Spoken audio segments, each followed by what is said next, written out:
You might remember a Sony Trinitron component-enabled TV I had in this game room a few years ago. Unfortunately, it died. It didn't actually work to begin with, which is very sad, and it was a freebie as well, which made it even sadder. So, you may remember in my updated game room tour from last year, I actually had a 2-TV setup. I had the old faithful Kmart TV, which was bought in the year 2000 or something, which was Magnavox branded. And then I had an additional TV, which I don't know if you can... Oh yeah, sitting in front of it. I had this Polaroid branded LED LCD that had component inputs. So basically for a time I had the old composite only Kmart TV here, and then the newer but budget component LED LCD next to it. Unfortunately, well, maybe not so unfortunately, but regardless, the Kmart TV is on the way out. A pink blob starts to form in the middle of the screen after about an hour or so of play. You can't see that in the recorded footage, but it does actually appear physically on the TV. So I thought maybe it was time to go hunting for another component-enabled TV, because component, obviously I'm not going to get into the whys and hows of why you should have components in your retro gaming setup, but I wanted to re-add it or reintegrate it. I tried to say two things at the same time there, and it just sort of merged into one word. So ideally another Sony Trinitron would have been nice, but they're probably the most expensive CRT TV out there today, because everyone knows they're great for retro gaming. So in the suburb I live in, there's a page where people just post stuff for free. It's basically like the free version of the classifieds, but it's just a suburb-specific Facebook page for where I live. So I posted on there, I put out a call saying, hey, my old CRT I use for retro gaming is on the way out. Can anyone help me with a freebie, which they're planning on throwing out? Because at the moment, Verge Collection is coming up, and for those not in Australia, that's once a year in most suburbs. You can just turf all your stuff out onto the Verge, and the council comes and picks it up. And for us, that's next weekend. So I thought, hey, I'll swoop in with the opportunity to take someone's TV off their hands, hopefully, and everyone wins, and it doesn't go into landfill. So I did that, and I got one reply. I guess one reply is all you really need. And I ended up with this TV. GVA. Pretty known brand, right? Well, no, not really, not at all, not even in Australia. I did a little bit of Googling, and it appears GVA was the home brand of a department store here called The Good Guys. Well, I guess it's not a department store, but it's like a white goods, and you buy TVs and stereos and vacuum cleaners and all that sort of junk through there, and there's salespeople in there who'll try and upsell you. So from my limited research, GVA seems to, or at least was a home brand of these, but it looks like this TV may have actually been manufactured by Hisense, which is a bit more of a known brand. Regardless, I couldn't find a single thing about this TV online. In fact, when I googled it, I got exactly one search result, which is, I don't think that's ever happened before in all my years of using Google, and that was just for a sold listing on a auction website or something to that effect. So I don't have the instruction manual,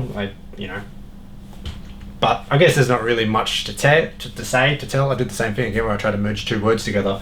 Basically, it's a CRT TV. It's got two composite inputs, but it has one component input, and as an added bonus, it also has one S-video input, which is something I've never personally had, so that's exciting.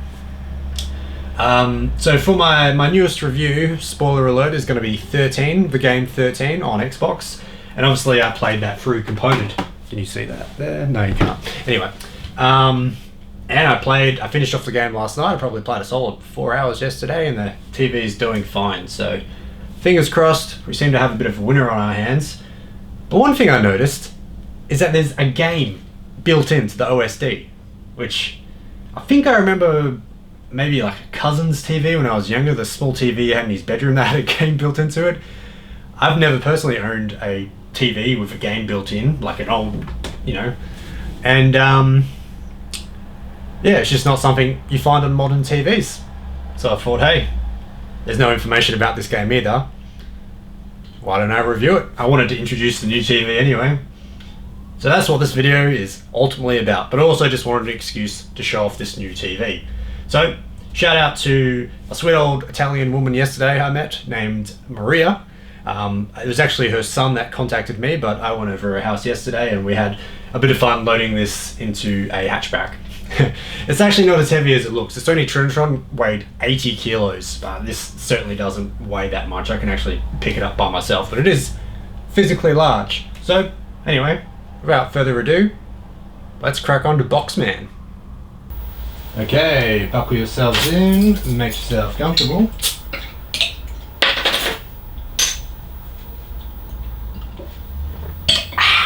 Alright, apologies in advance for any background noise. I have to have the window open because of my old ass aircon and because it's pretty hot today. And there's traffic and birds and people talking and having a good time as I walk down the road, so just disregard all that. Also, apologies in advance for the whining of the TV. I'll see if I can somehow remove that in post-production, but you know, there you go, there's a particularly loud car driving past. No promises. I don't even know how possible it is. Anyway, to access the game, there is a dedicated button on the remote that says Game. Here we go. Boxman, Stage 1. Well, are you excited? I'm excited. So, there's no instructions, but I can, apart from the controls on screen, but there's some yellow squares and then there is some red circles.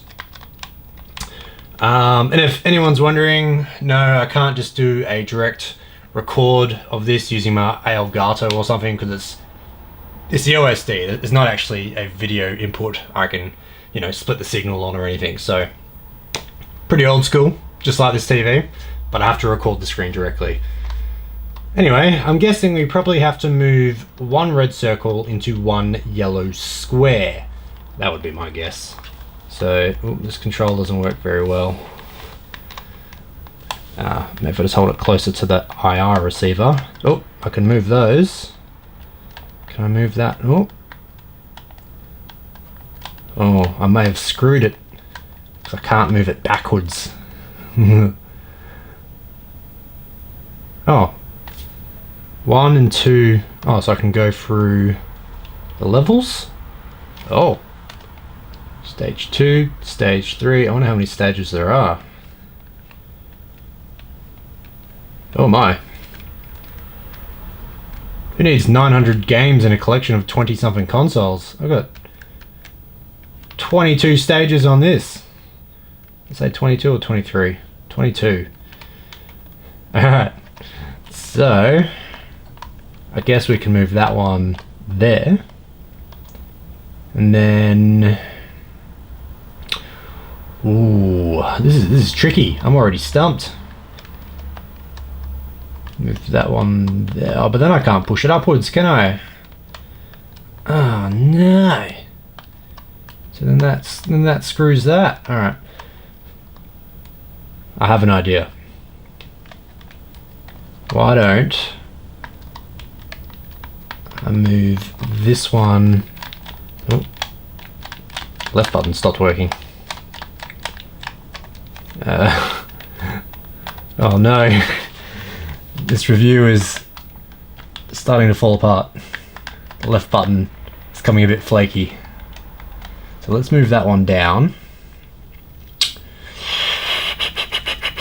And yeah, like that. And then move that one. Oop. Oh, I pushed the menu button by accident and I reset it. Alright, I think I know what to do though now. Assuming the buttons work long enough for me to complete the level. So if you know anything about this game, I doubt you do, but I would love to know. I've already forgotten what my strategy was. I was going to bring that down. That's right. No, that's... Oh.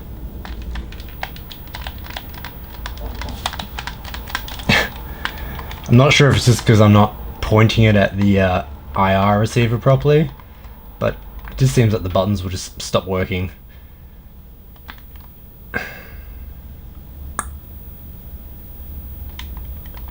Let's move those Can't push them two at a time either. And then we'll come around.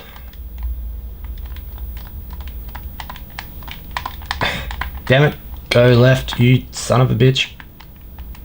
Yeah. Oh, we're getting somewhere. And we can push these ones from above. I think we've cracked it. You and I, we're a team.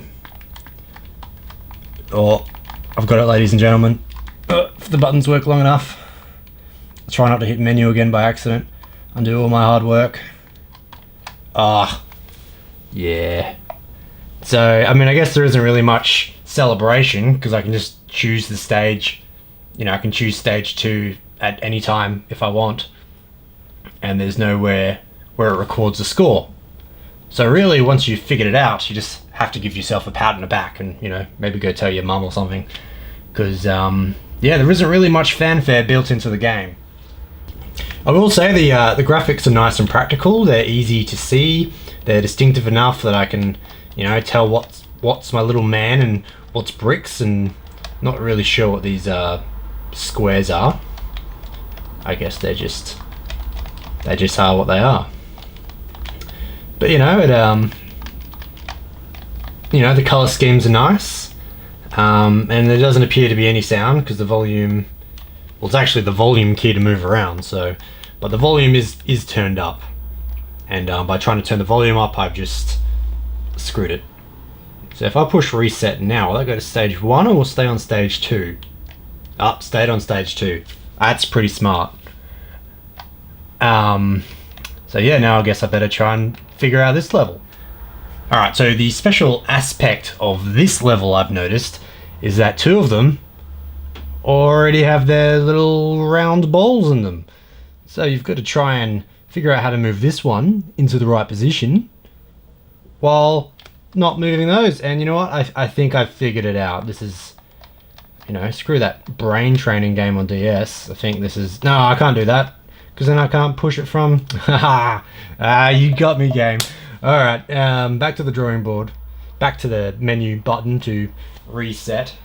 So I guess I probably have to move one of these somehow, but move it in a way that I can then move it back onto its own ball so we can then progress the game. And I think it's really showing my intellect in real time. I'm sure it's painfully obvious though, surely. So I guess I can probably move it there, because then I can still move it from, you know, behind.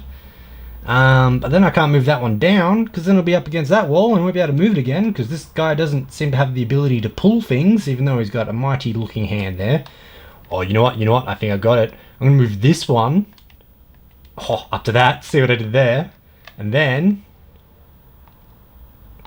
I'll move this over there, but then that one's going to be in the way of me getting in top and pushing it downwards. So just when you think you've cracked it, the game's like, nah.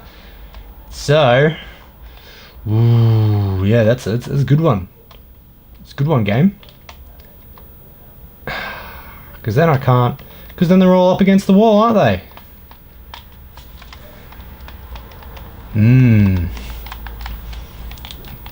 Wouldn't this be an interesting game to stream on Twitch? I'm sure people would send me $1 for that. And I'll be able to shout out their name. Yeah, I think I screwed it. I think I might be onto something though, so let's just reset it. I think I'm onto something, definitely, with moving it into the gap here, because then it's still very accessible.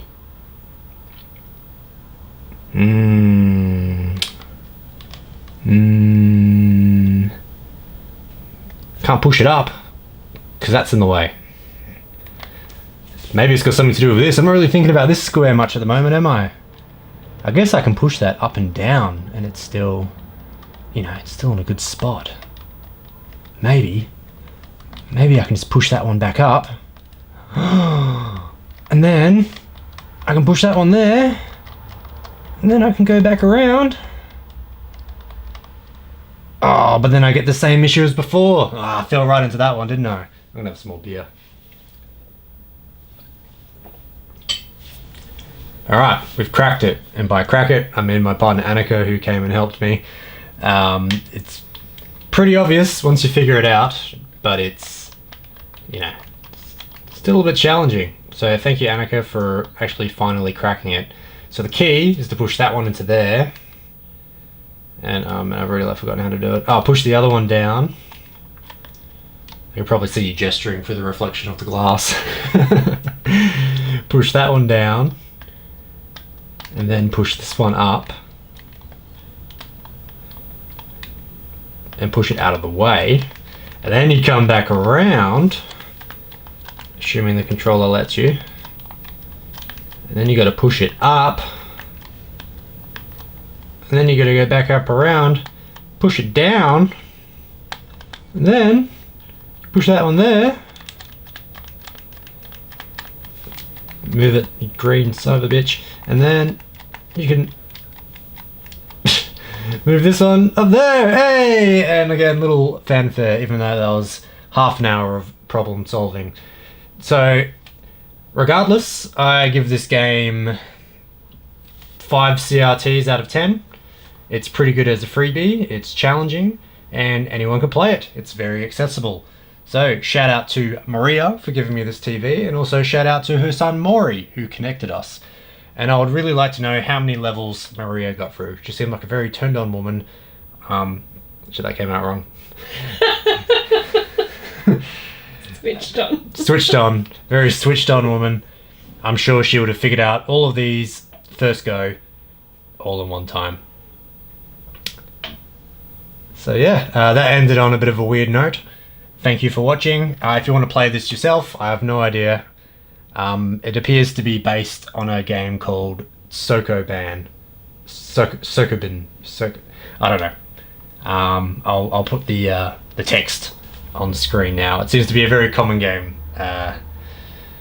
Or you can find yourself another GVA television. Don't go to the good guys, they don't sell them anymore.